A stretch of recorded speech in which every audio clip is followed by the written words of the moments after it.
It's time for us to bring in Pat Pagano and thank him for the weekend we had and thank Mother Nature and see what's coming for today, tomorrow, and the rest of the week. Good morning, Pat. And good morning, Marshall. Well, I told you last week that this was definitely going to be a much more active wintry week. So, with that in mind, that's how we'll start things off. And we do have a cold front, and a strong one. It's over Ohio right now, and that is going to be moving our way. Ahead of it, showers, 50 to 55, and it gets windy. Looking at, and I must have deleted it by accident, but I was looking at the weather radar to see what was in our listening area right now, and not much. There's showers from the Connecticut River Valley eastward, and a new band of showers with the front stretching from about Syracuse all the way down to Pittsburgh. So we're in the middle now, and that's why it is going to be toasty. Tonight, showers could end as snow showers, 25 to 30. The high is only in the low 40s tomorrow. So, 15 degrees colder, partly sunny. Wednesday, you notice I said snow possible. I didn't say snow likely or anything. I said snow possible, low 30s. And the reason I'm saying that is because the storm is getting further and further south with each computer run. The further south it goes, the less we get. So it's very, very interesting because on Wednesday, we here across northwest Connecticut may see, let's say, an inch or so. Berkshires may not see nothing. Catskills may only get a dusting. And meanwhile, you get further south, they may get a couple of inches. It all depends on the track of the storm. So snow is possible Wednesday. Doesn't look like a biggie. Any snow showers will give way to partly sunny Thursday in the mid-30s. And then on Friday, another system comes in, and that could start and end as snow, but in the middle, be a little bit on a rainy situation with highs in the 40s. But even the one on Friday looks to be very, very light. Neither the Wednesday or the Friday situation look to be heavy in any way, shape, or form. Well, we better not have any climate change extremes go on here. Well, yeah, you never can tell. I mean, this could all change. I've seen numbers over the weekend projected for Wednesday. Now, this over the weekend projected for this coming Wednesday in the double digits as far as snow. So it went from being in the double digits to barely getting an inch. And that's only in a matter of a couple of days. That's how much the models change. And I'm just thinking to myself, this, like you said last week, this is not going to be an easy winter. Not to endure and not to forecast. I think it's going to be a real, real rough one. Meanwhile, while we're in the 50s today, I'm looking at temperatures in Minnesota. They just continue to tumble. I got in this morning. The temperatures in Minnesota were in the mid-20s. Right now, they're at 5 above. And the wind is 40 miles an hour with blowing snow. So there's some brutal weather, in parts of the country now that we're finally beginning to see. So it's going to be kind of an interesting sleigh ride, so to speak, over the next week.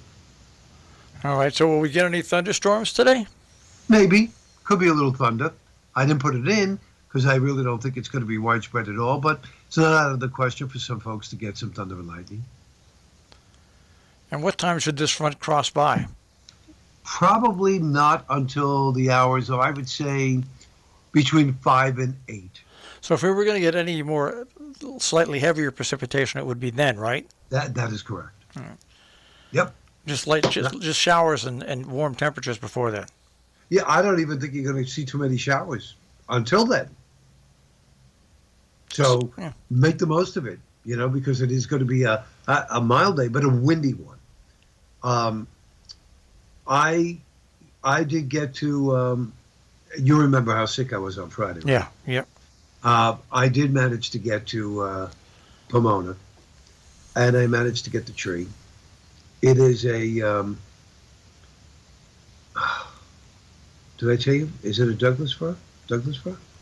You didn't tell me, but it sounds like that's what you got. I think it's a Douglas fir. Premium Douglas fir. which is a standard Christmas tree. Yeah. Okay. Wasn't cheap, Marshall. It's a 7.5 foot. It was $100. But you know what? It looked nice and full to me. They were very, very nice. You just tell them, they give you a ticket, you go pay for it, you come out, it's all netted, and the guy puts it on the car, ties it up for you, and away you go. I mean, it's a lot easier than chopping down your own tree. Now, when you bring it to your house, do you leave it netted until you bring it in the house? Yes, I do.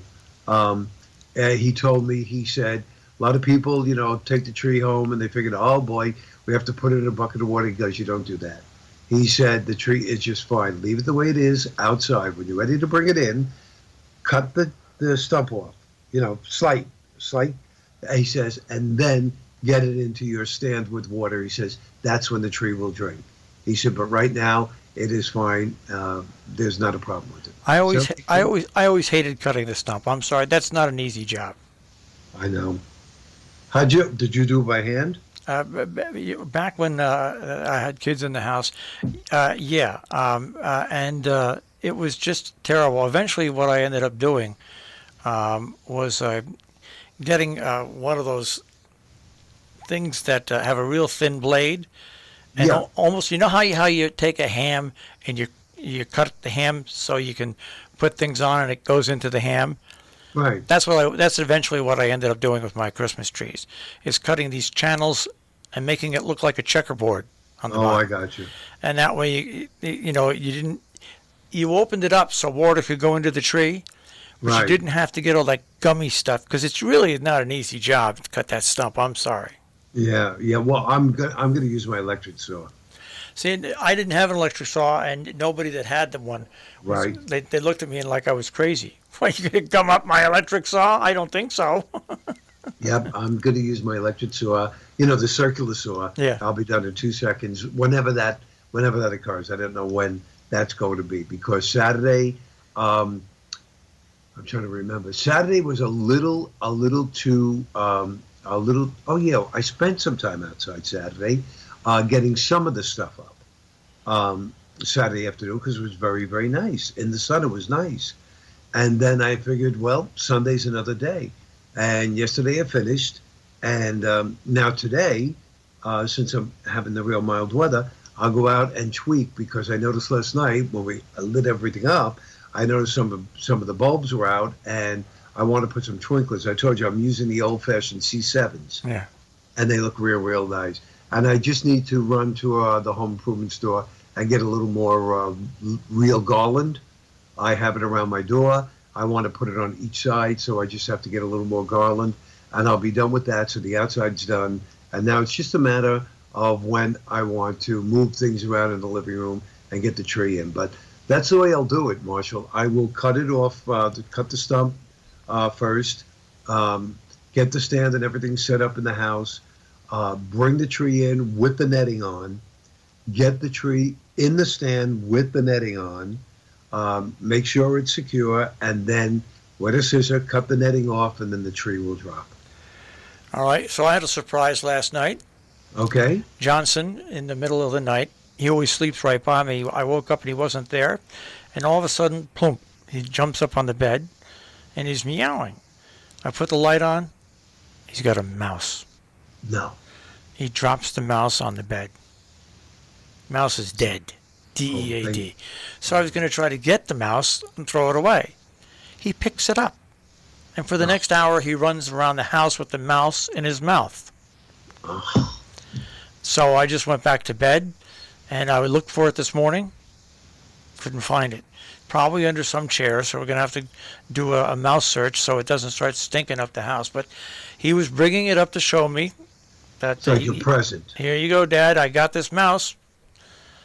So that was my surprise at about 2:30 in the morning.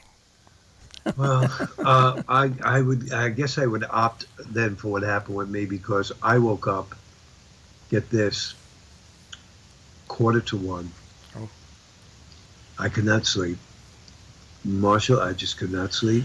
So I got up at 1:45. So I'm in the weather center here now since 1 a.m. Yeah, well, people don't realize when we get up early in the morning and we have a night like that where we get up early, you can't go back to bed. It's impossible. Horrible, horrible. It's But impossible. I would take that over having a mouse dropped in my bed. All right. Well, we'll speak to you tomorrow, and hopefully we won't get Yeah. much snow on Wednesday. Yeah, we'll see. We'll Yeah. be keeping you posted on that. All right. Take care, Pat.